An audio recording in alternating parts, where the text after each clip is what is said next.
மனிதனுடைய ஓட்ட முறைகள் தான் வந்து பார்த்தீங்கன்னா, நாம பார்க்க போறோம். சரி. ஜீரண குழாய் இருக்கு இல்லையா? ஸோ சீரண குழாய் எங்க தொடங்கி எங்க முடியுது அப்படின்னு சொல்லி பார்த்தீங்கன்னா, வாயிலிருந்து தொடங்கி மலைத்துளை முடியுது. ரைட்டுங்களா? நமது உடலில் உணவு சென்றவுடன் என்ன நிகழும்னு சொல்லிட்டு கேட்கிறான். பார்க்கலாம். உணவு சிறியதாக ஒரே இயல்பைனா ஒரே ஷேப் மாரி உடையதாக மாற்றப்பட வேண்டும். ரைட்டுங்களா? ஸோ அது எது செய்யுது? பற்கள் வந்து செய்யுது. ரைட்டுங்களா? நம்ம உணவு சாப்பிட்ட உடனே பற்கள் என்ன பண்ணுது? நசுக்குது. நசுக்கி சின்ன சின்ன பொருளாக சிறியதாக மாத்துது. நெக்ஸ்ட் என்ன செய்யுது? நாம் உட்கொள்ளும் உணவு வந்து பார்த்தீங்கன்னா, அது வந்து சிக்கலான உணவு. ரைட்டுங்களா? ஜீரண குழாயிலிருந்து உட்கவரப்பட வேண்டுமானால், ரைட்டு நம்ப குடல் அத அப்சர்வ் பண்ணணும் அப்படின்னு சொன்னா, அத சிறு சிறு மூலக்கூறுகளாக உடைக்கணும். சிறு சிறு மூலக்கூறுகளாக உடைப்பது எது? எதுன்னு பார்த்தீங்கன்னா, என்சைம்ஸ் தான் உடைக்குது. இந்த என்சைம்ஸுக்கு இன்னொரு பேரு உயிரி கிரியா ஊக்கி. ரைட்டுங்களா? இதை இங்கிலீஷ்ல என்ன சொல்றாங்க? பயோ கேட்டலிஸ்ட் அப்படின்னு சொல்றாங்க. சிறு சிறு மூலக்கூறுகளாக மாற்றப்படுகிறது. உமிழ்நீரில் உள்ள அமைலேஸ் ரொம்ப ரொம்ப முக்கியங்க. உமிழ்நீரில் என்ன இருக்குது? அமிலேஸ் இருக்கு. ரைட்டுங்களா? என்ற என்சைம் இதனுடைய வேலை என்னன்னா, ஸ்டார்ச் என்ற சிக்கலான மூலக்கூறை எளிய சர்க்கரையாக மாற்றுகிறது. டைரக்ட் கொஸ்டினே இருக்கும். ரைட்டுங்களா? இப்போ நம்ம உமிழ்நீர்ல இருக்கிற என்சைம் என்னன்னு சொல்லி கேட்டான். Direct question. அமைலேஸ் தான் அதுக்கு ஆன்சர். ஸோ அமைலேஸ் என்ன வேலையை செய்யுது? ஸ்டார்ச்ன்ற சிக்கலான மாலிகுல்ஸை எளிய சர்க்கரையாக மாற்றுகிறது. ரைட்டுங்களா? இதுதான் ஆன்சர். நெக்ஸ்ட், உணவு நாக்கின் மூலம் வாயினுள் சுயன்று மெல்லும் பொழுது உமிழ்நீருடன் கலக்கப்படுகிறது. ரைட்டுங்களா? நம்ம சாதம் சாப்பிடும் பொழுது இந்த சாதத்தை கூட உமிழ்நீர் கலப்பது எது அப்படின்னு சொல்லி பார்த்தோம்னா அது நாக்கு தான். நாம் உண்ணும் உணவு வந்து பாத்தீங்கன்னா முன்னோக்கி தள்ளப்படணும் அப்படின்னு சொன்னா சுவரில் உள்ள தசைகள் தொடர்ச்சியாக சுருங்கி விரிய வேண்டும். ரைட்டுங்களா? இந்த இயக்கத்துக்கு பேர் வந்து பாத்தீங்கன்னா அலை இயக்கம் அப்படின்னு சொல்லி சொல்றான். Peristaltic moment. இந்த மூமெண்ட் நம்ம குடல் முழுவதும் நடைபெறுகிறது. இதெல்லாம் டைரக்டா ப்ரீவியஸ் கொஸ்டின்ல கேட்டாங்க. ஸோ குடல்ல உணவு முன்னோக்கி செல்வதற்கு எந்த இயக்கம் வந்து பார்த்தோன்னா குடல் செய்கிறது அப்படின்னு சொல்லியிருந்தோம்னா அலை இயக்கம் அல்லது பெரிஸ்டால்டிக் மூமெண்ட். ரைட்டுங்களா? நெக்ஸ்ட், வாயிலிருந்து உணவு குழாய் வழியாக இரைப்பைக்கு வந்து பார்த்தோன்னா உணவு சென்றவுடன் இரைப்பை விரிவடைந்து பெரிதாகும். ரைட்டுங்களா? நம்ம சாப்பிட்ட உடனே என்ன ஆகுது? இரைப்பை விரிவடைந்து பெரிதாகுது. நம்ம பார்க்கறதுக்கு வயிறு பெருசான மாதிரி தோன்றும். இரைப்பையில தசையாலான சுவர் இருக்கு. ரைட்டுங்களா? அந்த சுவர் என்ன பண்ணுது?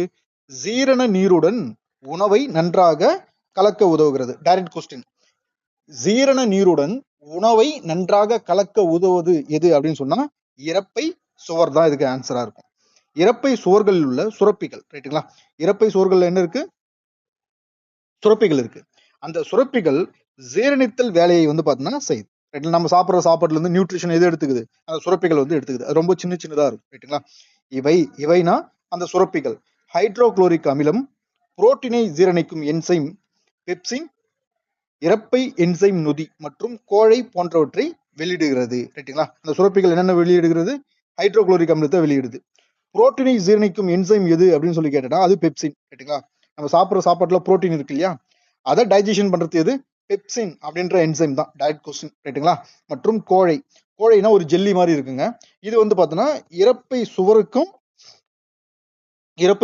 சுவருக்கும் நம்ம சாப்பிட்ற சாப்பாட்டுக்கும் இடையில இருக்கும். ஏன்னா அந்த ஆசிட் வந்து நம்ம இரைப்பையை பாதிப்படையக்கூடாதுன்றதுக்கோசம் இந்த கோழை வந்து செயல்படுது. ரைட்டுங்களா? வெளியிடுகிறது. ஹைட்ரோகுளோரிக் அமிலம் அமில ஊடகமாக செயல்பட்டு பெப்சின் வேலையை தூண்டுகிறது அப்படின்றான். டைரக்ட் கொஸ்டினா இருக்கும்.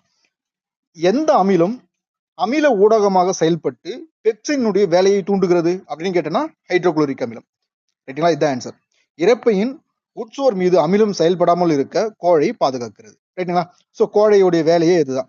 இரைப்பையினுடைய சுவர் மேல அமிலம் பட்டனா அரிச்சிரும். ரைட்டுங்களா?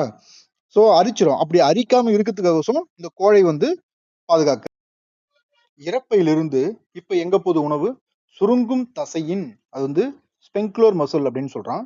உதவியால் சிறிது சிறிதாக சிறுகுடலை அடைகிறது. ரைட்டுங்களா? இரைப்பையிலிருந்து டைரக்டா எங்க போறாரு? சிறுகுடலுக்கு போறாரு. மொத்தம் ஒரே முட்டை போயிடுதா? கண்டிப்பா கிடையாது. சிறிது சிறிதா பார்ட்டு அனுப்புது.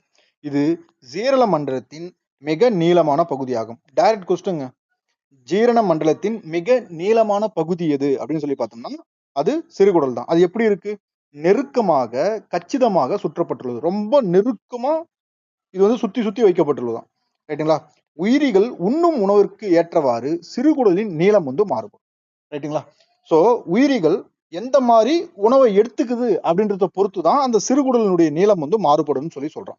இப்போ எக்ஸாம்பிள் பாருங்க. புல்லை உண்ணும் தாவர உண்ணிகள். ரைட்டா? தாவர உண்ணிகள் எதை சாப்பிடுது? புல்லு வந்து சாப்பிடுது. கிராஸ் வந்து சாப்பிடுது. கிராஸ்ல என்ன இருக்கு? செல்லுலோஸ் இருக்கு. ரைட்டுங்களா? அந்த செல்லுலோஸை ஜீரணிக்க நீளமான சிறுகுடல் வந்து தேவைப்படுகிறது. ரைட்டா? இதெல்லாம் ஃபேக்சுவல் கொஸ்டின்.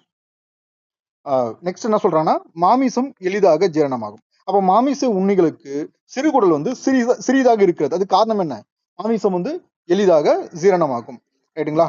எடுத்துக்காட்டு புளி கொடுத்திருக்கான். குறைந்த நீளமுடைய சிறுகுடல் வந்து கொடுத்திருக்கான். கார்போஹைட்ரேட்டுகள், புரோட்டீன் மற்றும் கொழுப்புகள் போன்றவை முழுமையாக ஜீரணம் அடையும் பகுதி சிறுகுடல். ரைட்டுங்களா? இதை டைரக்டா கேட்கலாம். கார்போஹைட்ரேட்டுகள், புரோட்டீன், கொழுப்புகள் போன்றவை முழுமையாக ஜீரணம் அடையும் பகுதி எது அப்படின்னு கேட்டேன்னா சிறுகுடல். இதற்காக கல்லீரல் வந்து பாத்தீங்கன்னா கல்லீரல் மற்றும் மண்ணீரல் ரைட்டுங்களா சுரப்பு நீரை பெற்றுக்கொள்கிறது. இது டைஜஷன் ஆகிறதுக்கு கல்லீரலிருந்து மண்ணீரிலிருந்து அந்த சுரப்பு நீரை பெற்றுக்கொள்கிறது. இறப்பையிலிருந்து வரும் உணவு அமிலத்தன்மை வாய்ந்தது. இதுதான் ரொம்ப ரொம்ப முக்கியங்க. ஏன்னா இறப்பையில வந்து என்ன இருக்கு? ஹைட்ரோகுளோரிக் ஆசிட் இருக்கு. அப்போ அந்த ஹைட்ரோகுளோரிக் ஆசிட் வந்து ஃபுட்டு கூட மிக்ஸ் ஆகி அது அசிடிட்டியோட தான் வரும். ரைட்டுங்களா? எனவே மண்ணீரல் என்சைம் வந்து வேலை செய்ய அது காரத்தன்மை உடையதாக மாற்றப்பட வேண்டும். ரைட்டுங்களா? மண்ணீரலினுடைய என்சைம் வந்து வேலை செய்யணும்னா அமிலத்தன்மை என்னவா மாத்தணும்? காரத்தன்மை உடையதா மாத்தணும். ரைட்டுங்களா? நெக்ஸ்ட் என்ன சொல்றோம்? கல்லீரல் சுரக்கும் பித்த நீர் கொழுப்புடன் வினைபுரிய துணை புரிகிறது அப்படின்னு சொல்லி சொல்றோம். இப்ப இந்த கொஸ்டின் பாருங்க. கொழுப்புடன் பித்த நீர் கொழுப்புடன் வினைபுரிய எது துணை புரிகிறது? கல்லீரல் சுரக்கும் பித்த நீர் தான் துணை புரிகிறது. ரைட்டா? நெக்ஸ்ட் பாருங்க. சிறுகுடலில் கொழுப்புகள் கொழுப்பு உருண்டைகளாக காணப்படுவதால் என்சைம்கள் இதன் மீது செயல்படுவது அரிதாகிறது. அதாவது செயல்படவே படாதுன்னு சொல்லல. பட் ரேரா செயல்படுது. எதனால?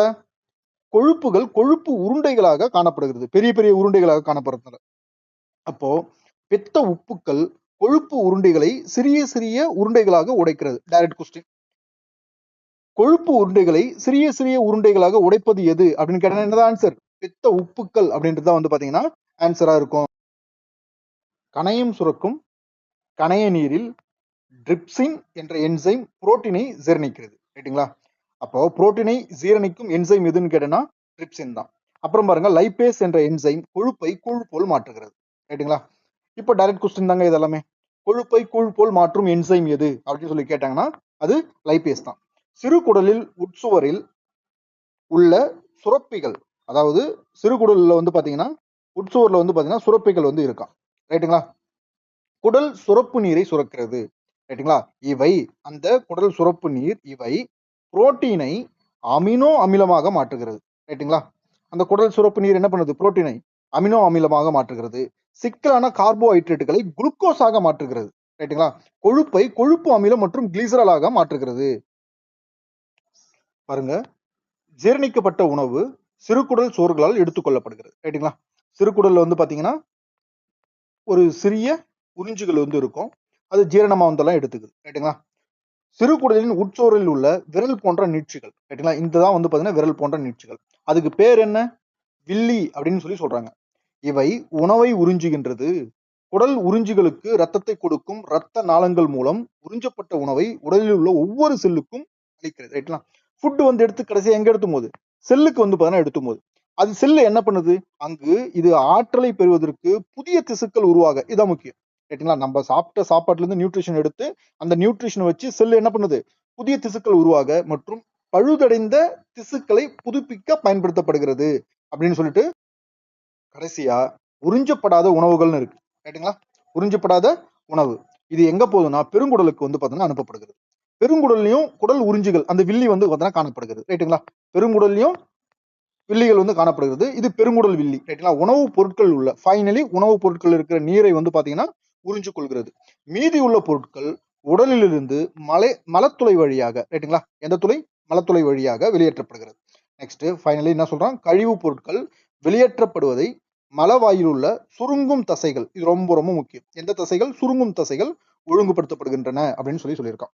இப்போ நீங்க குரூப் டி போன்ற எக்ஸாம்களுக்கு ப்ரிப்பேர் ஆகுறீங்கன்னா அதுல பாருங்க, மேக்ஸ் வந்து பாத்தீங்கன்னா 25 கொடுத்துருப்பான், சயின்ஸ் வந்து பாத்தீங்கன்னா 25 கொடுத்துருப்பான். இதுல நீங்க என்ன புரிஞ்சுக்கலாம்? ரைட்டுங்களா? மேக்ஸ் உடைய 100% தான் சயின்ஸ். நீங்க மேக்ஸுக்கு எவ்வளவு இம்பார்ட்டன்ஸ் கொடுக்குறீங்களோ அதுக்கு ஈக்குவலான, அதாவது 100% இம்பார்ட்டன்ஸ் எதுக்கும் கொடுக்கணும், சயின்ஸுக்கும் கொடுக்கணும். அப்பதான் நீங்க எளிமையா கிளியர் பண்ண முடியும். ஆனா பெரும்பாலும் மாணவர்கள் நீங்க என்ன பண்றீங்க அப்படின்னு சொல்லி பாத்தீங்கன்னா, இந்த சயின்ஸை இக்னோர் பண்ணிடுறீங்க. ஆக்சுவலி அது தவறு. சயின்ஸை இக்னோர் பண்ணீங்கன்னா 25 கொஸ்டின் வந்து பாத்தீங்கன்னா போயிடும் உங்களுக்கு. ரைட்டுங்களா? ஸோ மேக்ஸுக்கு கொடுக்குற அதே இம்பார்ட்டன்ஸ் கொடுத்து டெய்லியும் ப்ரிப்பேர் பண்ணுங்க. வெறும் மேக்ஸை மட்டுமே படிக்காம எல்லா ஏரியாவிலையும் கான்சென்ட்ரேட் பண்ணி ஓவராலா நல்ல மார்க் எடுங்க. அப்பதான் மிக எளிமையாக நீங்க வேலையை வாங்க முடியும். Indus Class.